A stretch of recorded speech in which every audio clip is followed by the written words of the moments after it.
Vamos a registrar nuestro iris. Nos descargamos la aplicación de Foreo4You, añadir dispositivo, dentro de la gama iris, y hacemos una foto a la base del dispositivo donde se encuentra el número de serie.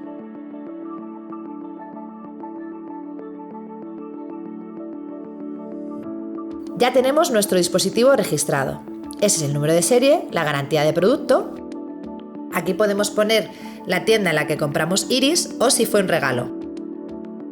También ponemos la fecha de compra y subimos la foto del ticket. Si fue un regalo, no hace falta subir la foto del ticket. Ya tenemos nuestro dispositivo iris registrado. Este es el perfil de iris.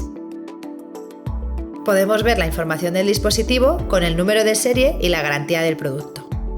Además, tenemos las instrucciones del modo de uso para cualquier duda y los cuidados del dispositivo.